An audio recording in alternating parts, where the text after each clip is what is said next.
Ceritain Pak, kan habis operasi. Rasanya sekarang bagaimana? Rasanya habis operasi gimana? Udah jelas belum? Ya terang, cuma sebelah lagi nih. Yang kanan sekarang bisa baca nggak? Coba tutup deh Bapak yang ini. 12, 49, 27. Wajah saya kelihatan nggak? Wajah dokternya kelihatan? Kelihatan. Oh. Ya. Tadi kelihatan nggak tadi? Tadi sebelum operasi nggak kelihatan ya? Boro-boro, nabrak-nabrak. Kelihatan sama sekarang. Oh. 12, 49, 53, 55, Bawahnya 56, 47. Halo, bertemu dengan saya kembali. Mari kita lanjutkan pembicaraan kita mengenai katarak. Sekarang saya akan membahas mengenai persiapan operasi katarak. Jadi kalau kita sudah kena katarak ya, bapak-bapak, ibu-ibu, kalau ada yang kena katarak, nah persiapan operasinya apa saja? Mulai dari pertama kali datang ke dokter, penegakan diagnosis, persiapan operasi kataraknya bagaimana? Mari kita bicarakan atau diskusikan ya. Pertama datang ke rumah sakit dan konsultasi dengan dokter mata. Kita pastikan dulu itu katarak apa bukan, beneran katarak apa bukan. Jadi gimana caranya dokter memastikan bahwa wah ya memang benar bapak atau ibu kena katarak. Pertama tentu dokter akan melakukan ngobrol-ngobrol, wawancara, namanya anamnesis ya. Dari anamnesis akan ditanya, ibu gejalanya apa, bapak yang dirasa itu apa, yang dikeluhkan apa. Biasanya keluhannya pasti akan buram.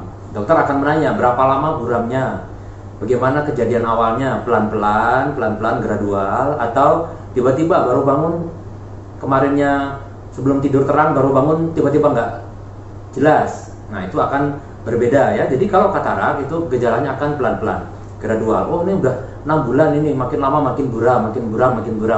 Nah itu mungkin memang gejala katarak ya. Kemudian dokter akan bertanya, apalagi yang dirasa kalau melihat memandangkan, melihat suatu benda, bagaimana warna, bagaimana? Biasanya warna akan memudar, kemudian buram, ada yang berkabut ya, atau keluhannya hanya pada malam hari. Wah kalau malam hari saya kalau lihat lampu jadinya berpendar lampunya, silau. Kalau naik kendaraan, naik motor, mau mobil, kalau papasan dengan kendaraan lain akan kagok. Nah itu biasanya bisa. Atau keluhannya hanya di siang hari, malam hari terang enak, tapi kalau udah siang hari itu saya tuh terlalu silau, susah melihatnya, buram, bisa demikian. Atau warna jadi pudar, harus diketahui dari gejalanya. Itu dapatkan dari ngobrol-ngobrol ya, dari wawancara kita akan bisa mendapatkan gambaran sebenarnya katarak atau bukan. Itu harus dibedakan ya, karena agar tidak salah treatment.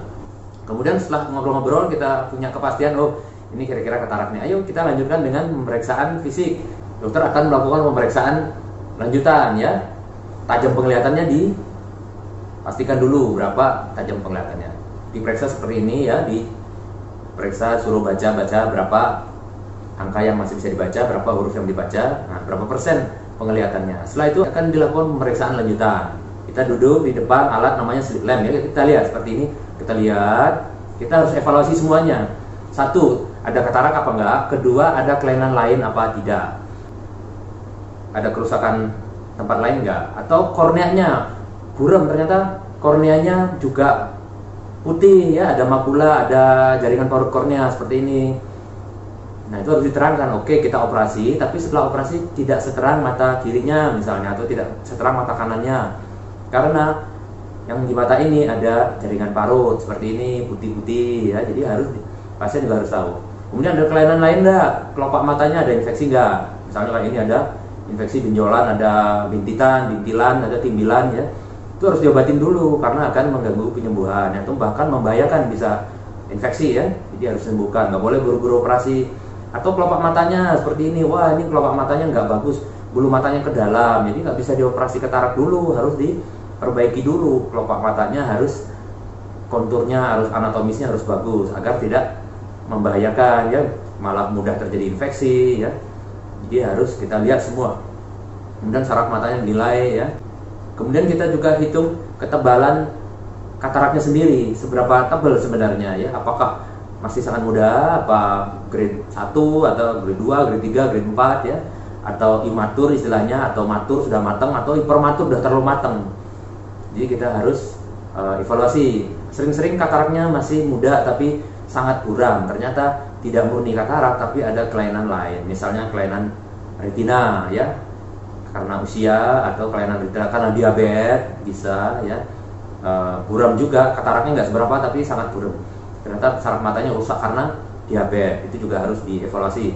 Nah kalau udah tegak yakin, wah ini bener, ini udah katarak nih, oke, gimana nih katarak, satu-satunya jalan untuk saat ini memang harus dioperasi. Tidak ada obat tetes terus matanya bening lagi, atau obat tetes kataraknya butek seperti ini, butek terus tadi terang lagi seperti ini, ya belum ada ya. Jadi satu-satunya jalan adalah dioperasi. Nah kalau sudah mantap, pasien mantap, keluarga mantap, ya udah kita operasi. Nah baru dokter biasanya bisa ngambil tindakan lanjut ya. Kalau masih ragu-ragu, waduh gimana ya, masih takut, ada rasa takut, biasanya kita tunda dulu sampai mantap. Karena kalau operasi dengan rasa takut, gelisah, itu juga hasilnya kurang baik. Untuk pemeriksaan selanjutnya, kalau kita udah memutuskan operasi apa, kita cek tekanan bola mata. Jadi sering-sering pasien tidak ada keluhan, ternyata bola matanya tinggi, itu harus diobati dulu ya, harus normal tekanan bola matanya. Kemudian dicek yang berkenaan dengan lensa mata yang akan ditanam ya. Jadi kalau orang katarak, lensa matanya kan buang, setelah itu harus ditanam lensa tanam ya, lensa buatan. Karena kalau tidak ditanam itu nanti buram dan harus pakai kacamata yang tebal, itu sudah tidak zamannya. Jadi harus dipasang lensa tanam. Nah dalam rangka mengukur berapa ukuran sebenarnya lensa yang akan dipasang, karena masing-masing orang tuh ukurannya tidak sama. Lensa tanam yang akan dipasang ukurannya tidak sama, jadi harus diperiksa keratometri. Seperti ini diperiksa keratometri, yaitu untuk menentukan kelengkungan korneanya, karena ini akan dimasukkan ke dalam rumus penentuan lensa tanam tadi. Setelah keratometri, lanjutkan dengan pemeriksaan panjang aksial bola matanya yang berkenaan dengan ukuran lensa tanam tadi ya. Berapa ukuran lensa tanamnya, nanti rumus aksial length ini akan dimasukkan ke dalam rumus. Pemeriksanya seperti ini ya. Jadi korneanya ditempel alat, akan ketemu aksial lengthnya berapa.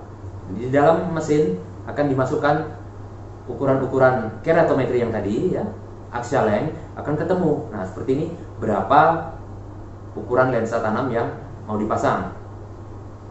Setelah semua oke, pemeriksaan di dalam poliklinik, nah akan dilanjutkan pemeriksaan lebih lanjut. Karena orang mau operasi kan harus sehat, jadi harus melakukan pemeriksaan lab ya, pemeriksaan darah bila perlu, pemeriksaan ronsen paru-paru bila perlu. Kemudian kita konsultasikan dengan, paling tidak dengan dokter penyakit dalam. Bila perlu, kalau ada penyakit yang mendasari, misalnya ada jantung, riwayat jantung, kita konsultasi ke dokter jantung. Kalau ada riwayat stroke, kita konsultasi dokter neurologis. Kalau anak-anak, kita konsultasi dengan dokter anak, untuk memastikan bahwa kesehatan secara umum itu bagus, boleh dioperasi ya, sehat keadaannya untuk dioperasi. Walaupun biusnya bius lokal ya, jadi tetap harus fit ya, kesehatan secara umum harus fit. Nanti setelah diperiksa dokter penyakit dalam atau yang bersangkutan, kalau dokter bilang fit, oke, semua sehat, baru kita tentukan hari operasinya. Oh bu, operasinya 2 hari lagi misalnya, oh operasinya seminggu lagi, itu akan disesuaikan dengan jadwal rumah sakit masing-masing. Nah kalau sudah tentu tanggal operasinya, biasanya rumah sakit akan menghubungi, Pak, Bu, operasinya 2 hari lagi, tanggal sekian, jam sekian, Ibu harap datang pada hari itu ya, pada hari tentukan, hari misalnya hari Jumat atau hari Kamis jam 8 pagi. Itu harus memang betul datang jam 8 ya, atau yang sudah ditentukan, karena lakukan pemeriksaan lagi, tekanan darah dicek lagi ya. Kalau ada obat-obatan premedikasi yang harus diminum, agar nanti operasinya bisa berjalan lancar. Belum nanti harus ditetes ya, pupil kalau mau operasi itu akan ditetes ya, dari kecil seperti ini akan ditetes-tetes sampai lebar seperti ini agar siap dilakukan operasi. Kalau pupilnya kecil memang kadang bisa tertunda ya, agak lama, ini ditetes 30 menit nggak lebar, tunggu sampai 1 jam, 1 jam nggak lebar ya, tunggu sampai lebar, cukup lebar, atau dokter yakin bahwa operasinya bisa berjalan dengan lancar dengan lebarnya pupil mata bapak-bapak ibu-ibu ya.